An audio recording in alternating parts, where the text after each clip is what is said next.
বাদ পড়বেন জেনেই অবসর নিয়েছেন অশ্বিন। হুট করে অবসরের সিদ্ধান্ত নিয়েছেন রবিচন্দ্রন অশ্বিন। ভারতের সাবেক স্পিনার হরভজন সিং তেমনটা মনে করেন না। তার মতে বুঝে শুনে সরে গিয়েছেন এই অফ স্পিনার। পার্থে অস্ট্রেলিয়ার বিপক্ষে প্রথম টেস্টে অশ্বিনকে বেঞ্চে বসিয়ে রাখা হয়।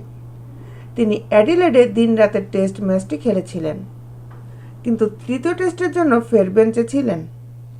ওয়াশিংটন সুন্দর প্রথম টেস্টে খেলেছিলেন এবং গেবায় একমাত্র স্পিন বোলিং অলরাউন্ডার হিসাবে দলে ছিলেন রবীন্দ্র জাদেজা। এক সাক্ষাৎকারে হরভজন সিং জানান, ভারতের ইংল্যান্ড সফরের জন্য যেই দুই স্পিনারকে বাছাই করা হবে তাদের মধ্যে অশ্বিনের নাম থাকবে না।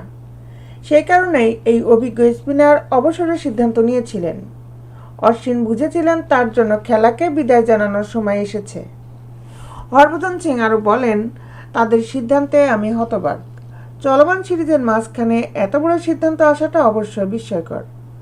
সম্ভবত আমরা তাকে সিডনি এবং মেলবোর্নে দেখতে পাবো বলে আশা করছিলাম, কারণ সেখানে স্পিনারদের ভূমিকা খুবই গুরুত্বপূর্ণ। কিন্তু আমাদের উচিত তার সিদ্ধান্তকে সম্মান করা। ও নিশ্চয় খুব ভেবেচিন্তে এই সিদ্ধান্ত নিয়েছে। সে অনেক বড় মানের একজন খেলোয়াড়। আমি তার কৃতিত্বকে কুর্নিশ জানাই। হরভজন মনে করেন, অশ্বিন বুঝতে পেরেছিলেন ম্যানেজমেন্ট তার থেকে এই মুহূর্তে ওয়াশিংটন সুন্দরকে বেশি প্রাধান্য দিচ্ছে।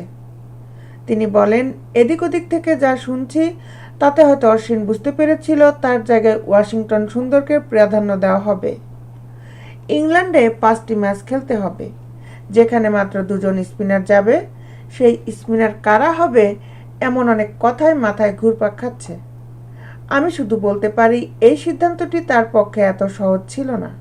বিশ্বের খেলার আপডেট নিউজ পেতে আমাদের সাথেই থাকুন। Justice sports, Dhaka.